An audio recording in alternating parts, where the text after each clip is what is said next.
Olá, seja muito bem-vindo à programação da TV DD, seja muito bem-vindo à programação da Casa de Vovó Dedé. Eu sou Hamilton Nogueira e, como você já sabe, todas as quintas, sempre às 8 da noite, a gente lança uma nova edição do programa Acorda, Nós em Rede, porque a gente acredita que cada um é um nó fundamental nessa imensa rede de conhecimento. Estamos aqui, portanto, valorizando a cultura, valorizando os bons conteúdos e valorizando você.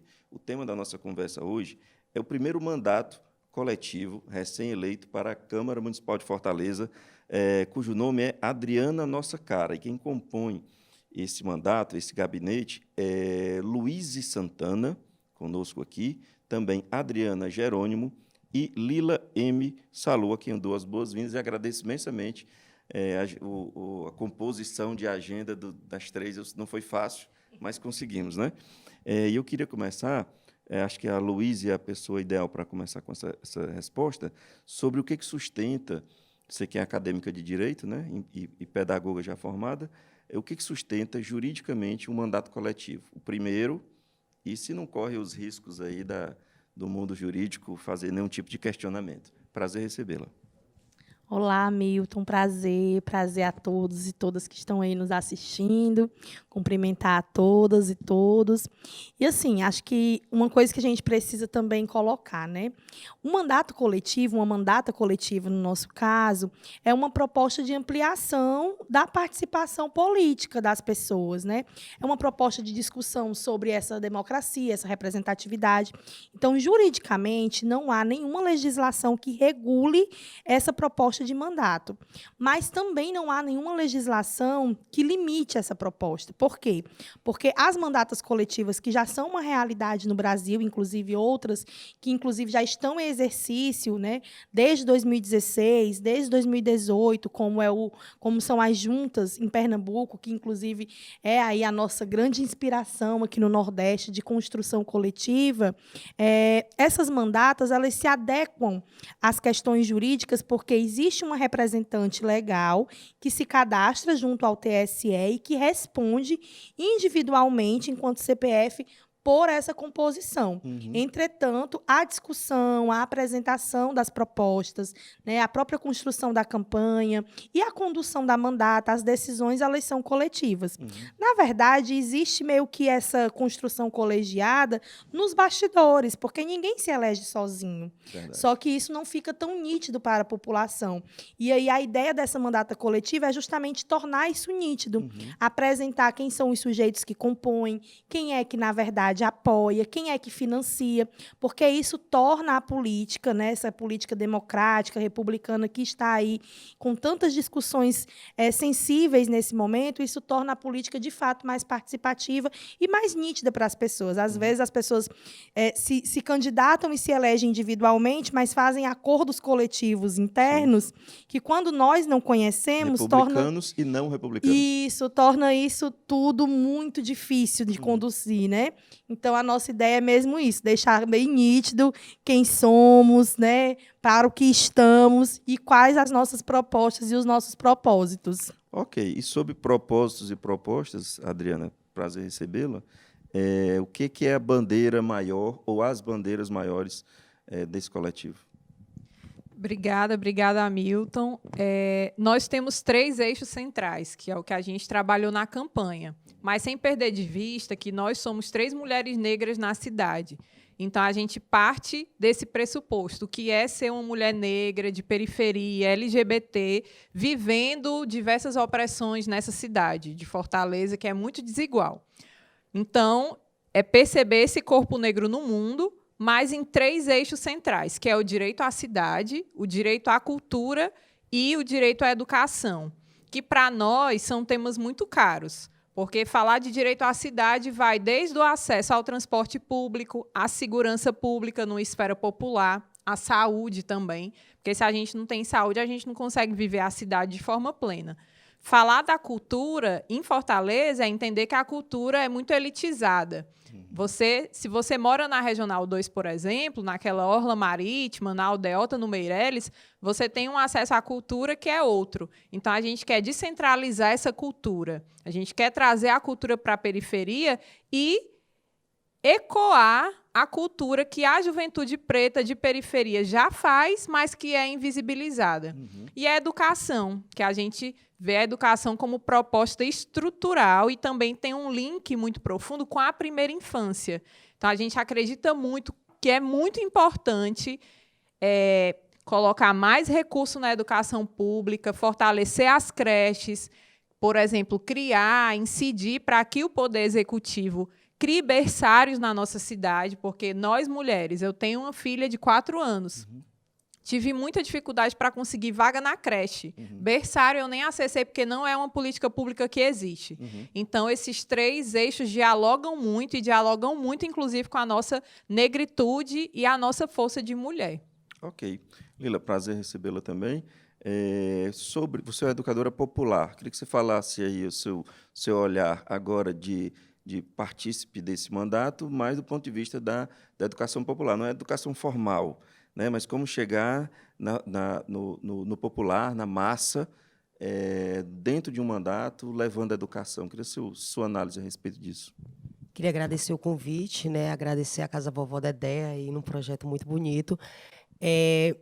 Eu acho que, na verdade, essa mandata ela se propõe ser uma mandata popular, né? Assim, eu acho que mais do que chegar, né, nas pessoas, na massa, a gente vem de lá, né? A gente é uma coisa que a gente não precisa aprender como dialogar com a galera. A gente fala, a gente é a galera, né? A gente é essa população, a gente é essa massa, né? Essa dita massa, né? Então, eu acho que o desafio maior da mandata é como fazer essa ponte, né? Porque é uma casa do povo, né? É uma casa que o povo já procura, né? Já é uma casa, assim, nas visitas que a gente teve lá, né? Já tem uma participação, a gente era visitante dessa casa, né? Como disputar direito, como assegurar direito, né? Assim também. Então, eu acho que o desafio maior... Quando você fala essa casa, é a Câmara Municipal. A Câmara é isso, a própria Câmara Municipal, que é conhecida como Casa do Povo, Casa do Povo, né? Claro, então, claro. Como é que a gente fortalece essa ponte? Na verdade, se ouvindo e trazendo mais, né? Eu acho que, tipo, a gente foi uma mandata que não precisa... Tipo assim, a gente construiu nossas propostas embasadas no que já existe, né? No que já existe de atuação, né? Então, como dialogar e fortalecer esse diálogo com a comunidade, com o que já existe mesmo, assim, de projetos engavetados, né, de propostas que já está acontecendo, mas não existe investimento, ou um olhar, uma valor... Porque, às vezes, uma valorização, né, quando você chega e valoriza um movimento de atuante, de adolescente, que está fazendo freestyle, construindo freestyle nas praças, né? Quando você valoriza, você incentiva e ainda conecta, porque a gente passa a descobrir outras praças, outras juventude fazendo freestyle. Então, como é que a gente pode garantir essa ponte? Eu acho que até fazendo um brinca com o programa, né? Garantir esses pontos, essa rede, né? Já atuante na cidade de Fortaleza. E como é que a gente legitima, né? A partir dessas leis, né? E pensar leis, não só leis... Que possa ser leis de gestões, mas que possam ser leis de governo mesmo, né? Assim, uma lei de Estado que garanta e não se mude com a mudança da gestão, né? Ou se mude quando muda o quadro, né? Quando quem tá, né, quem ocupa vai ser uma esquerda ou uma direita. É o que a gente está vendo no cenário de hoje, né? Assim, muitos avanços do movimento social, muitos avanços, né? Muitas conquistas da sociedade civil que retrocede por conta de quem atua, né? Quem ocupa esse espaço de poder, né? Então, o que a gente, na verdade, o maior desafio não é tornar popular, porque é popular, né? Não só a mandata, não só a Câmara Municipal precisa ser popular, mas é garantir que as nossas conquistas não retrocedam, sabe? Assim, garantir uma atuação mais firme e prolongada, né? Porque a gente acredita que a mudança, ela é isso. A gente não muda do dia para a noite, né? Entendo. A gente vai construindo pontos para chegar lá. Mas quando um parlamento tem que ser popular porque é do povo. Quem acha que um parlamento é elitizado e que só tem o direito de estar lá quem é doutor, está completamente errado. Tem que ser popular. Mas a história do Brasil é muito cruel quando coloca poder de um lado e povo muito distante. Nesse meio termo tem o doutor, né?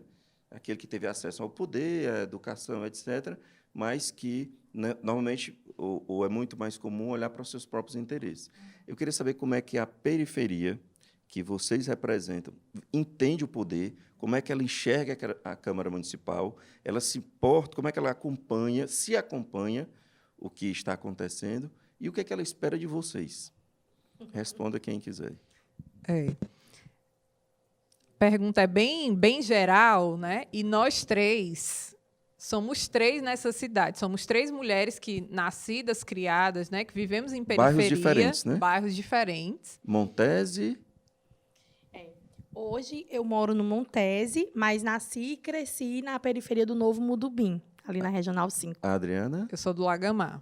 E Lila? Eu sou nascida e criada na favela da Vez Mari. Ok. Desculpa, Adriana, continue. Papicu, né? Ali pela região Hoje do Papicu. morando em outras quebradas e rodando em outras quebradas, mas a gente sai do gueto, mas o gueto não sai de nós, não.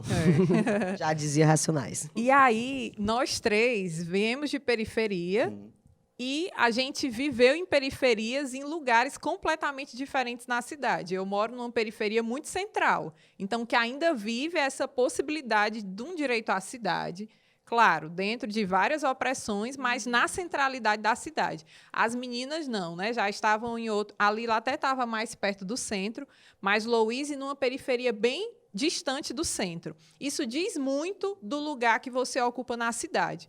Então, o que a gente quer apresentar para a periferia e ser essa ponte para a periferia é dessa possibilidade de descentralização do centro da cidade. A gente quer trazer a periferia para o centro e que o centro ele não seja só o único lugar onde o investimento público vem. A gente viveu, nesses últimos 8 anos, uma catástrofe. Por quê? O orçamento público ficou centralizado na Regional 2, mesmo na Regional 5 e 6, tendo muito mais gente morando do que na Regional 2. Então, o governo acabou fazendo cidade para um único lugar.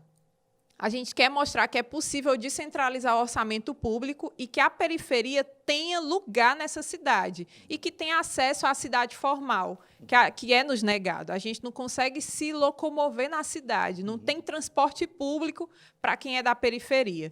Então, a nossa mandata tem esse objetivo. A gente quer que a periferia, que a favela, tenha acesso real à cidade. Tá, eu vou só insistir num dos aspectos da minha pergunta que foi abrangente demais. Talvez, Luiz, para a campanha, vocês atingiram quase 10 mil votos, o que é surpreendente, assim, um número muito bom para uma eleição tão fragmentada como é de vereador, devem ter dialogado, obviamente, dialogaram com muita gente. Então, como é que a periferia vê esse poder da Câmara Municipal? Como algo distante, inacessível, ou, de alguma forma, acompanha o que está acontecendo lá? Eu acho que a nossa realidade de viver essas várias periferias é o seguinte: as pessoas, elas entendem aonde que a construção do poder, aonde que as decisões sobre o que chega e o que não chega para elas é feita. Entretanto, a gente vive sobrecarregados demais, né? Então, a gente pode pensar que a periferia, infelizmente, nós estamos cheias de demandas, de trabalhos, nós não temos creche, é muito difícil para nós chegar nos lugares porque falta transporte público. Então, o que as pessoas veem, o que nós, inclusive, víamos sobre esse lugar, é que é um lugar difícil de chegar, porque é um lugar difícil de chegar. Os ônibus que passam lá são ônibus muito distantes da realidade das pessoas. O horário de funcionamento não é um horário que casa com a possibilidade de pessoas que trabalham As pessoas estão trabalhando, o dia todo e que estão ali sendo exploradas e têm que estar, porque se o trabalho delas, se elas faltam trabalho, muitas vezes isso compromete, inclusive, a permanência no trabalho. E hoje a gente sabe que a busca por emprego aí é uma glória, né? Um troféu que você busca. Então, o que a gente consegue entender é que quando a gente ia conversar com as pessoas, até porque quando a gente fez, né, a construção das nossas propostas, nós fizemos rodas virtuais para encontrar as pessoas, a gente também fez isso, de não chamar apenas os formuladores científicos, Nós respeitamos o espaço da academia, reivindicamos esse espaço para as nossas irmãs, para os nossos irmãos. Acreditamos que a universidade, né, o ensino superior precisa, inclusive, ser ampliado e ser popularizado, mas a gente também quis ouvir as professoras substitutas que atuam na periferia, as professoras das redes privadas que muitas vezes têm que sair muito cedo das suas casas para conseguir atravessar a cidade e dar sua aula e tem aí um comprometimento do seu trabalho, as pessoas que fazem, inclusive, cultura na própria periferia, que discutem acesso à saúde pública. Então, o que eles colocavam para nós era a necessidade de descentralizar recurso, de descentralizar acesso, de descentralizar contato. Então, por isso que também é proposta dessa mandata coletiva a gente construir atividades, construir audiências públicas, construir prestação de contas, apresentação de projetos que sejam também realizados nas periferias, para que a gente possa fazer com que a Casa do Povo, ela de fato se movimente, já que esse distanciamento geográfico dela é meio que quase que proposital, né? Lila, quer complementar alguma coisa? Eu queria muito, assim, porque eu acho que dentro desse processo de formação que a mandata se propõe também e que foi muito expressivo no nosso processo de campanha e que é uma disputa nossa enquanto movimento, que é a questão da formação política, né? Esse distanciamento do poder e periferia, né, poder, povo, né, é uma coisa muito criada, né, porque ocupa o poder dentro de uma lógica, né? Se a gente for pegar historicamente, os montins que não são popular são pensados por uma elite, mas são executados por uma população, né? Você tem que mover a massa para poder disputar, inclusive com as outras elites, né? Na guerra entre elite, a gente é o corpo de guerra, né? A gente somos o soldado, né? A periferia, a população. Então, a gente acredita que a formação política é muito importante, porque foi o que a gente viu muito, ainda existe muito, que é esse modelo coronelista mesmo, assim, né? Dessa ideia dos interior, assim, né?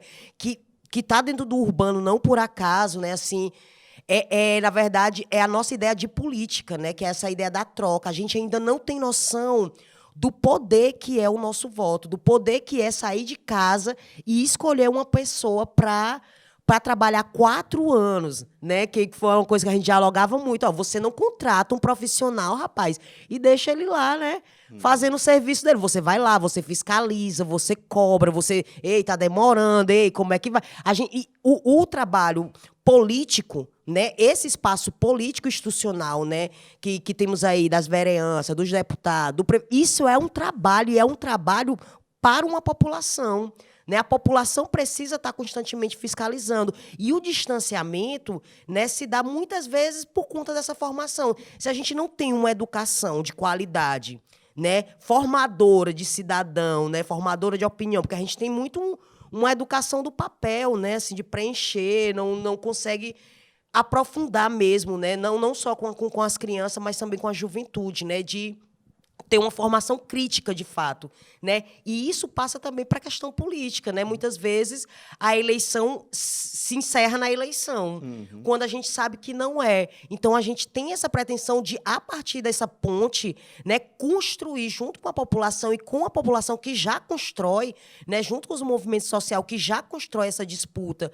né, do que é política, do quanto vale o seu voto, né? Então, é garantir que a gente possa fazer crítica e escolher de forma mais consciente, mais próxima. Porque a gente não escolhe um político pelas propostas dele, a gente escolhe pelo bujão de gás que ele dá, né? Que uma coisa que a população nunca vai deixar de ter é palavra. Se eu digo para você que se você comprar né, garantir a minha cadeira de roda que eu estou precisando, eu digo para você que eu vou votar em você, eu vou votar em você. Por mais que apareça 3 pretas aqui com a mandata, né, periférica, próxima, de você olhar e dizer assim, meu irmão, vocês são muito mais a nossa cara. Mas você tem palavra. Então, a educação popular, ela tem que passar por isso. O nosso voto tem muito valor. E esse valor não se limita a R$100, a R$50. Então, vocês quebraram uma lógica aí. É isso? Como foi a surpresa? Como é que foi a surpresa? Se é que houve surpresa, vocês esperavam mais? O que aconteceu quando vocês viram ali no final da apuração 9.824, quase 10 mil votos? Qual foi a sensação? Queriam mais? Achavam que seria menos? Foi bem... Foi além do que vocês imaginavam? Foi uma surpresa, eu acho que muito nesse ciclo aqui de nós três. Tinha muita gente acreditando nesse projeto, uma multidão, como a gente fala, né? Tinha uma multidão de pessoas que tinha certeza absoluta que a nossa cara ia ser eleita. Só que a gente tem muita prudência, muita racionalidade, para a gente poder ter sempre o pé firme no chão. Então, quando a urna abre, a gente tem a absoluta certeza que deu certo. Mas todo mundo que estava com a gente já dava essa vitória como certa. E a urna é uma expressão muito real dessa, como a gente fala, a forma como a gente quer hackear a política. Porque se criou uma forma de fazer política, uma visão, um imaginário político, de política suja, de política da corrupção, e de uma política afastada da nossa política do cotidiano. Para nós, mulheres negras, foi feito um lugar na política, que é a da liderança comunitária. Mas nada mais do que isso. Você não podia subir para um lugar institucional. E a nossa cara vem com 3 mulheres negras vindas de periferia e ocupam um lugar na institucionalidade. E a gente hackeia a política quando a gente faz com que essa institucionalidade atravesse aqueles muros. Quando a gente realmente vai fazer um mandato aberto, popular, para todo mundo. Vocês atuam há quanto tempo juntas? Na verdade, assim, né? A nossa atuação de proximidade é de rua mesmo, de movimento. Mas há quanto tempo? 8 de março, Marcha da Periferia. Tipo, não tem tempo assim. Eu lembro, assim, de chegar mais próxima da Aloíse numa das candidaturas dela, né, para deputada. Foi. Né? Que, eu venho de movimento social, né? Do movimento feminista, movimento de mulheres negras e do movimento LGBT, né? Assim, especificamente mulheres bissexuais, mulheres lésbicas, com quem eu construo, né? Há 10 anos aí com as Tambores de Safo, né? Assim, foi muito... Tipo, o Tambores de Safo também pensa criticamente, né, a política na cidade. A gente nunca chegou assim, vamos fortalecer campanha, partido. Não, a gente, no máximo, assim, dentro de um diálogo no grupo, né, a gente fortalece mulheres, né? E consensuamos, né, nesse ano aí de fortalecer, né? 2018. Mas não foi, nega? juntas foi agora, nesse Junta processo, mesmo a gente há um tá ano agora. atrás. A minha pergunta quer chegar na seguinte questão. Como é que vocês vão tratar as divergências dentro do mandato? Pois é, a gente está juntas para construir essa campanha e esse processo da mandata, mas o nosso encontro, que já é de muitos anos, sempre era encontros aonde, né? Nós nos encontrávamos na rua para construir o 8 de março, que pautava a vida das mulheres, a superação da violência doméstica, né? Para construir a Marcha da Periferia, que para nós é um espaço muito importante e significativo na cidade, que discute o assassinato de jovens, né, jovens negros e periféricos. E aí, esse assassinato desses jovens, tanto enquanto civis, como também esses jovens que acabam sendo parte dessas agências de segurança e que também são ceifados, né? Então, as nossas pautas, elas são pautas muito profundas e que dizem muito sobre a nossa vida. Então, divergência, nós temos divergências, até porque uma coisa que o racismo, infelizmente, faz é de colocar com que todas as pessoas negras elas sejam a mesma coisa. E nós não somos. Cada um de nós tem uma fé, tem uma realidade, né? Tem uma orientação sexual, tem uma formação de família diferente. Então, nós somos muito diferentes. Mas o que nos une, né, essa ebulição das lutas, essas ruas, as pautas que são muito profundas, elas são, para nós, superiores às nossas diferenças. Então, a gente sabe qual é o nosso horizonte. E aí, eu acho que essa pergunta que você faz, ela é muito importante, porque a gente tem experimentado isso desde o processo da campanha. Sempre que a diferença surge, a gente conversa sobre elas, né? A nossa construção, inclusive a política, ela perdeu muito disso, de ser uma construção mais verdadeira, de ser uma construção mais sincera. Então, nós não acobertamos as divergências. A gente não leva para casa a divergência para depois ficar fazendo outros tipos de acordos externos que fragilize uma de nós. Pelo contrário, olha, nós temos uma divergência, vamos tratar aqui, porque nós temos que sair daqui forte, porque lá fora o mundo vai nos engolir, entendeu? A estrutura que está imposta é por isso, assim, a gente vê como isso tudo tem sido novidade, porque não é comum pessoas como nós estarmos lá. Então, a nossa ideia é, nós não estamos aqui para ser engolidas, a gente tem uma tarefa, essas 9.824 pessoas que saíram de casa sem receber R$1 para votar em nós, pagaram a sua passagem, inclusive teve gente, né, que gastou muito no Uber, porque dia de eleição o Uber fica caríssimo, mas essas pessoas saíram para votar em nós porque elas querem que a gente cumpra com o que nós nos comprometemos durante a campanha. Então, isso, para nós, é a prioridade. E uma coisa que é muito característica de mulheres pretas, né? Bota um trabalho na nossa mão para fazer. A gente faz, a gente dá conta do serviço. Então, a gente também tem isso muito na nossa meta. E que também, assim, a gente entrou juntas porque... Desde a Marielle, a gente compreendeu que o espaço da política institucional, do poder, é um espaço muito perigoso para nós. Então, a nossa intenção é, nós vamos entrar, mas daqui a 4 anos, a Adriana, que cedeu o CPF para se registrar no TSE, vai sair de lá acompanhada por nós duas, e ela vai sair de lá viva, inteira e bem. Essa é a meta, né? E nós também.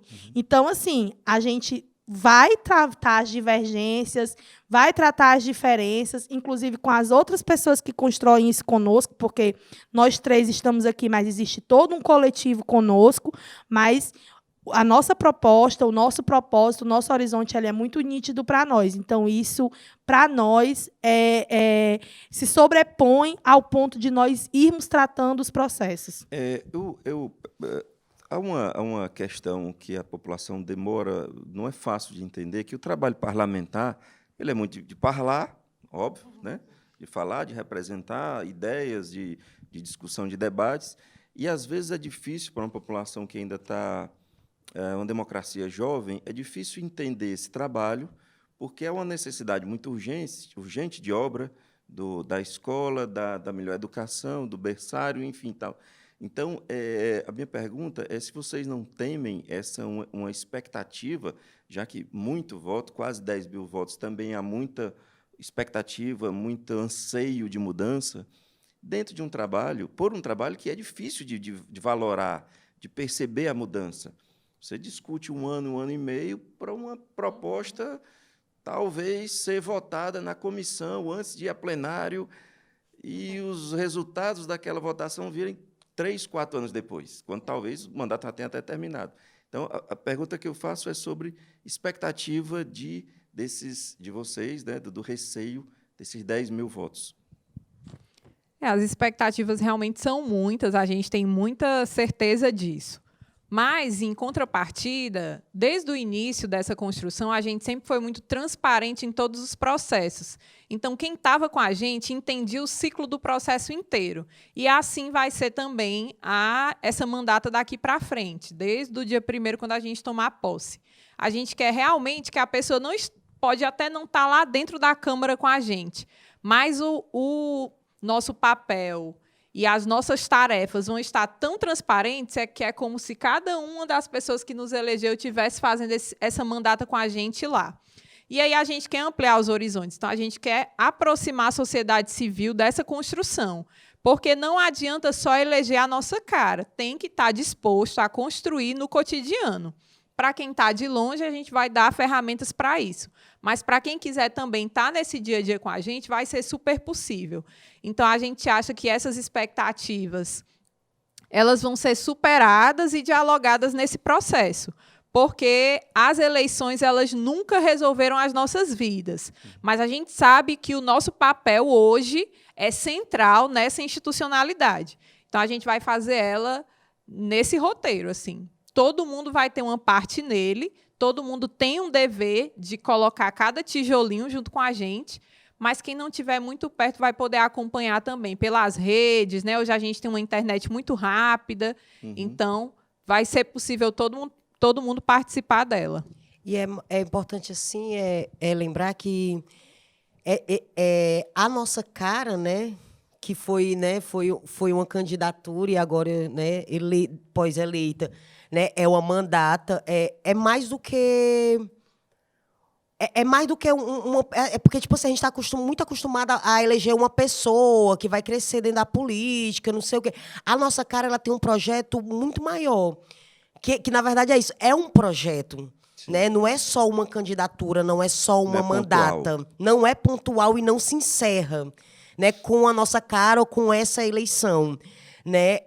A nossa cara é um projeto, e é um projeto de ocupação e participação da política através desses corpos periféricos, através desses corpos negros, né? Tanto que nós colocamos a cara no santinho, né? Mas esse projeto é construído a várias mãos, por outras pretas, por projeto social, que foi uma coisa que a gente sempre garantiu pré e durante campanha, que a gente quer permanecer, que é um projeto construído pelos movimentos sociais também, né? Movimento de infância, movimento de mulheres, movimentos negros, né? Movimento da agroecologia, que estão muito próximos, assim, desde o início dessa construção. Então, é massa, né, a sociedade pensar sobre isso, que essa ocupação política tem que ser feita para além de uma pessoa, né? Que a gente está acostumada, né? Que é, inclusive, uma coisa da colonização, né? A ideia do Salvador, e daquele Salvador, né, bem branco, bem rico, mas, tipo, é um projeto social que quer valorizar a ideia de que a gente constrói política, e por isso trazer essa política, esse formato para o centro, né?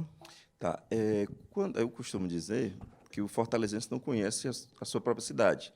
A gente transita em poucos bairros, pouquíssimos na nossa vida, vive ali em nossas bolhas e não quebra os muros geográficos mesmo, né? Eu queria saber de vocês, durante a campanha, vocês conheceram outras fortalezas que vocês estavam, diferente das que vocês estavam habituadas, ou vocês já tinham essa noção essa dimensão de fortaleza completa?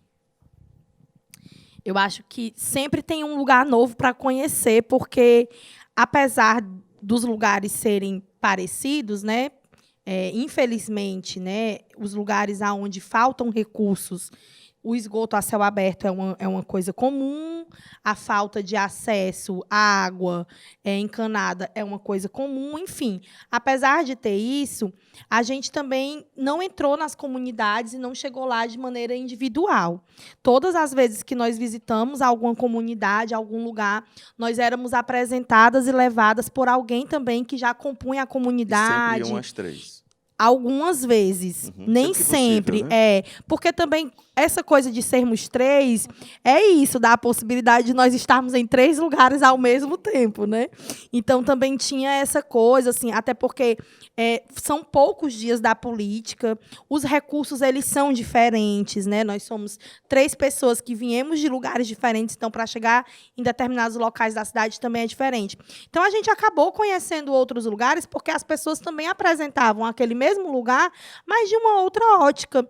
E a gente também tem uma coisa que é muito importante de ser colocada, que nós conhecemos a cidade, a parte periférica da cidade, para nós, não é necessariamente aquela parte que causa medo, que causa pavor, que causa nojo, que muitas vezes algumas pessoas têm.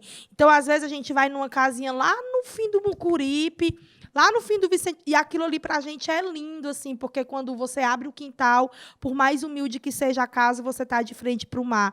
E é por isso que, muitas vezes, a especulação imobiliária quer retirar aquele morador, aquela moradora. Então, a gente, de fato, né, conseguiu aí transitar muito pela cidade. Nós fizemos também a lógica de que existiram pessoas que estavam dentro de casa, então as redes sociais alcançaram essas pessoas, mas existiram pessoas que não puderam se proteger durante todo esse processo de Covid, então nós conseguíamos atingir essas pessoas indo até elas, indo nas feiras, indo nos terminais, indo na periferia, conhecendo as pessoas, conversando com as pessoas, propondo outras atividades, e é isso, assim, eu acho que uma experiência muito interessante, não sei se algumas pessoas já fizeram, mas indico, porque já fiz, é pegar um circular, né? Pegar um grande circular e dar uma volta na cidade. É muito lindo. Tal hora você vai estar assim, vendo toda a orla, né? E aí você entender que essa é a cidade que a gente tem, né? A gente tem uma cidade. Conhecer o povo, né? A gente não conhece. Isso, a gente tem uma cidade. E aí é isso. Como a gente não conhece o povo, como a gente não sabe, por exemplo, que Fortaleza é majoritariamente negra, né, e periférica, quando entra algum corpo periférico e negro no ônibus, a gente já está logo guardando a bolsa, escondendo o celular, porque a gente não conhece a realidade das pessoas.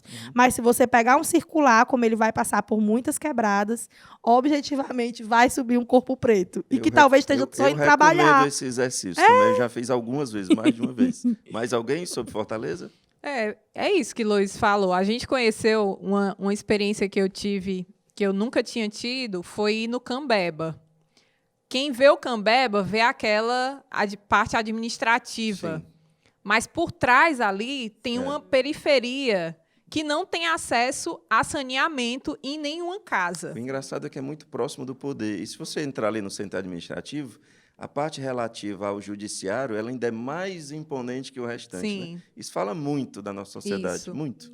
Então, a gente teve essas surpresas no caminho de realmente identificar aquilo que a gente já sabia, como Fortaleza ela é desigual. O muro, por trás uma creche abandonada, toda destruída, e várias famílias que não têm acesso à água. É um absurdo ali do lado daquele luxo todo. A campanha de vocês foi cara? Vocês gastaram quanto?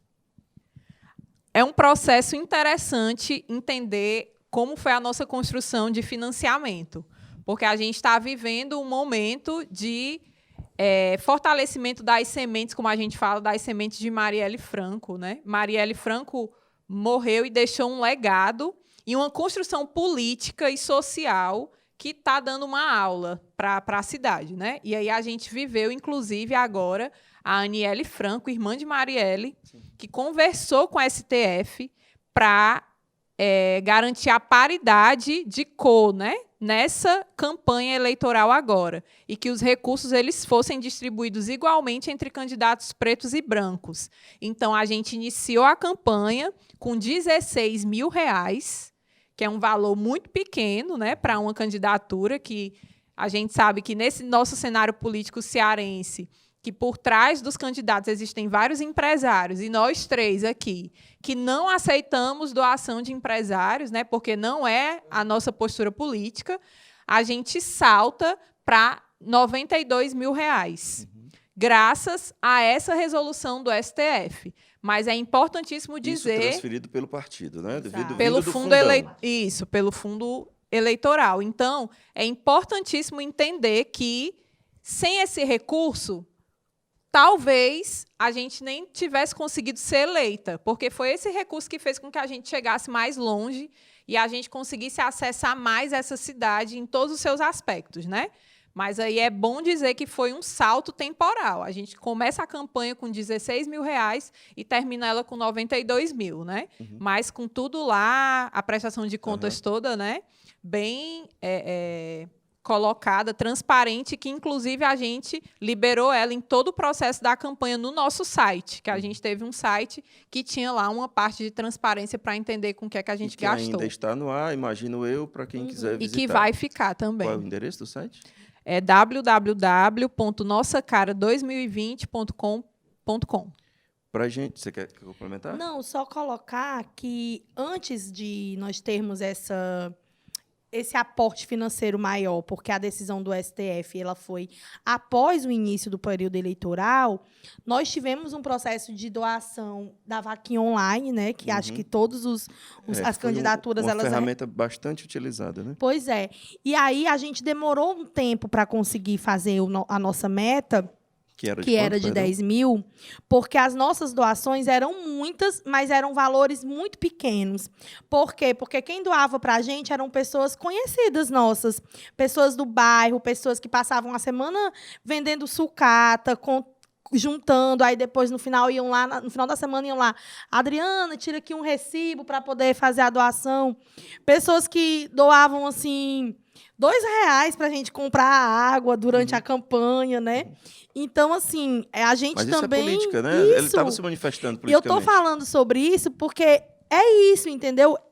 Esse sentimento de participar, de querer construir a campanha, para nós é muito importante. E quando chega o maior aporte financeiro, que a gente senta com as pessoas e diz, olha, galera, chegou esse dinheiro, e aí, o que é que vocês acham? E aí a gente encerrou todas as campanhas de arrecadação, porque, óbvio, né, não seria coerente seguir pedindo dinheiro. É por isso, inclusive, que nós, né, a nossa prática política defende uma divisão cada vez mais igualitária de fundo partidário, porque é um dinheiro em que a própria sociedade ela contribui e o Estado ele regulamenta. Então, a partir disso, o Estado também consegue regulamentar o fazer político dessas candidaturas se forem eleitas, mas, sobretudo, a participação das pessoas. E aí, quando a gente foi decidir o que é que a gente vai fazer agora com esse aporte, todo mundo, agora a gente vai ser eleita, agora a gente vai ampliar o número de adesivos, e todo mundo com adesivo, todo mundo com panfleto.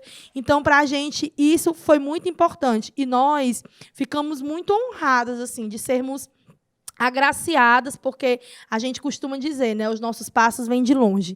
Então, quando você pensa Lélia Gonzalez, que também já foi candidata nesse país colonizado, né, e racista, e pensa a realidade que nós vivenciamos agora, nós sabemos que as nossas irmãs, elas construíram muito para que a gente conseguisse chegar até aqui.